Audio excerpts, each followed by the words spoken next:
Vamos girar a pauta, porque o presidente Jair Bolsonaro foi condenado a pagar R$100 mil a jornalistas por danos morais. Paulinha, qual foi o teor dessa decisão? Então, essa decisão é a respeito de uma ação civil pública apresentada contra o Bolsonaro em 7 de abril do ano passado, Dia dos Jornalistas, pelo Sindicato dos Jornalistas Profissionais do Estado de São Paulo. Essa entidade pediu à Justiça que o presidente se abstivesse de realizar novas manifestações com, aí está na aspas aqui do processo, tá? Ofensa, deslegitimação ou desqualificação à profissão de jornalista ou à pessoa física dos jornalistas de imprensa, bem como de vazar, divulgar quaisquer dados pessoais de jornalistas. Então, eles também pediam aí essa indenização de R$100 mil, né? A juíza considerou que Bolsonaro praticou assédio moral coletivo contra a categoria dos jornalistas, atentando contra a liberdade de imprensa e contra a democracia. Então, conforme aí a decisão judicial, a indenização que eles queriam que fosse para o Instituto Vladimir Herzog iria, na verdade, agora para o Fundo Estadual de Defesa dos Direitos Difusos, mas ainda cabe recurso. Então, não é a decisão final. Eu vou ler algumas passagens aí da decisão da juíza Tamara Horschkreb. Vamos lá, ó, aspas aqui no começo. Restou destarte amplamente demonstrado ao que ofender a reputação e a honra subjetiva de jornalistas, insinuando que mulheres somente podem obter um furo jornalístico se seduzirem alguém, fazer uso de piadas homofóbicas e comentários xenófobos, expressões vulgares e de baixo calão e, pior, ameaçar e incentivar seus apoiadores, agredir jornalistas. O réu manifesta com violência verbal seu ódio, desprezo e intolerância contra os profissionais da imprensa, desqualificando-os e desprezando-os, o que configura manifesta prática de discurso de ódio e, evidentemente, extrapola todos os limites da liberdade de expressão garantida constitucionalmente. E ela se estende aqui numa segunda passagem dizendo: com efeito, tais agressões e ameaças vindas do réu, que é nada menos do que o chefe de Estado, encontram enorme repercussão em seus apoiadores e contribuíram para os ataques virtuais e até mesmo físicos que passaram a sofrer jornalistas em todo o Brasil, constrangendo-os no exercício da liberdade de imprensa, que é um dos pilares da democracia. A defesa do presidente alegou no processo que os dados citados na ação foram coletados por organizações ligadas à categoria, negou que os comentários sejam ilícitos e que houve mero exercício de liberdade de expressão. Zoe, 1 minuto para você. É engraçado, o presidente Bolsonaro condenado aí a pagar R$100 mil para jornalistas, sendo que ele, a vítima, que todos os dias é chamado de uma série de coisas, de racista, xenófobo, machista, genocida, antidemocrático. Ele pode ser acusado de tudo, sem o menor fundamento. Agora, quando ele revida, quando ele perde a paciência, como qualquer outro ser humano, aí a justiça vai lá e o condena a pagar R$100 mil para jornalistas que mentem a respeito do seu governo.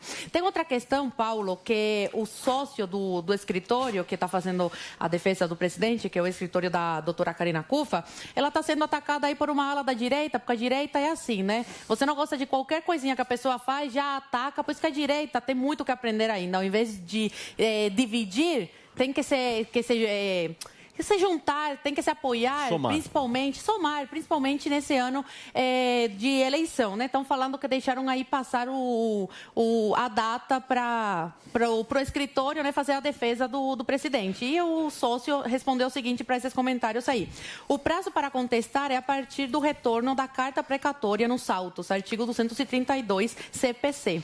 A contestação foi apresentada tempestivamente. Se houver a data no processo, acredita que não leu. Então, poderá e deverá ser impetrado recurso para corrigir esse erro do juízo. E, por fim, uma servidora que recebeu a citação em nome do presidente, ela esqueceu de passar isso para a doutora Karina Cufa, que é quem está fazendo a defesa. Então, tiveram esses errinhos aí de comunicação, mas agora eles vão recorrer. 1 minuto, Guga. Olha, a imprensa fez a mesma coisa que o Bolsonaro faz. Ela recorreu à justiça. O Bolsonaro ele entrou com processo contra uma série de pessoas por ter sido chamado de genocida ou ter sido associado em charges ao nazismo. Ele perdeu todas, porque ele vai ser processado no Tribunal Penal Internacional por genocídio e porque ele colocou ministros que fizeram gestos, apologias que remetem ao nazismo. Então ele perdeu. Ele tentou processar e perdeu.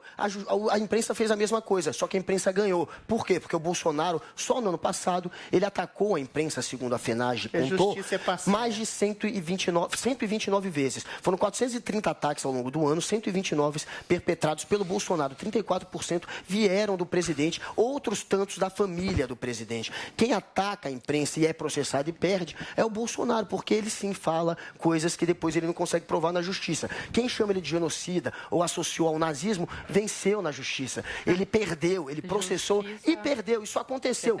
É justiça. A justiça, ela atua de uma maneira independente e imparcial. Se tem um presidente que ameaça a imprensa todo dia, que fala para a imprensa calar a boca, que fala que queria enfiar porrada na imprensa, ele já falou isso, bater, dar tapa na cara. Quem incita a sua turba a perseguir, a difamar e a linchar a imprensa, uma hora é processado e perde. Rodrilinho, deixa eu te fazer uma pergunta. Se o Bolsonaro não for presidente da República, você acha que tem chance dele ser preso? Acho que tem, porque hoje a gente está vivendo num período de exceção. E, infelizmente, os tribunais de justiça estão lenientemente a favor de uma esquerda progressista e vigorosamente contra qualquer tipo de princípio de direita conservador. Existe uma perseguição. Agora, vou ser bastante objetivo nessa história aqui. O Bolsonaro é chamado de quê mesmo? Racista, nazista, genocida, assassino. O que o Bolsonaro falou, segundo essa mesma denúncia que o fez perder 100 mil reais? Diz que um repórter tinha dado furo, fez uma piada vulgar, o outro tinha cara de gay, falou que a Thaís Oyama, nossa companheira, era uma chinesa. É xenofobia também, né? Sua companheira? Ou seja, todas as piadas reativas de Bolsonaro são da ordem do politicamente incorreto. Enfiar a porrada na cara de uma vulgaridade. São da ordem de um tipo de reação a quem o chama de assassino em massa, a quem o chama de nazista. Existe uma desproporção aí gigantesca. E a imprensa é tão engraçada, né? A imprensa não pode ser atacada, a imprensa não pode ser vítima de piada, a imprensa não pode ser vítima de contestação. A imprensa oficial não é a manifestação da verdade absoluta. A imprensa é o quarto poder e, como tal, deve ser fiscalizada e criticada e investigada também, porque, eventualmente, o princípio da objetividade tem sido claramente contestado quanto essa mesma imprensa passa pano para um corrupto condenado e fala que um presidente, por simples fato de ser conservador, cristão e de direita, ser um genocida, um assassino, um perseguidor de liberdade, sem nenhum tipo de fato esclarecido. A imprensa não é santa no Brasil e a imprensa hoje no Brasil é parcial e merece sim ser motivo de basófia e piada, de bom e baixo calão. Seguinte, eu preciso ir para o intervalo comercial. Existe um negócio chamado tempo de break.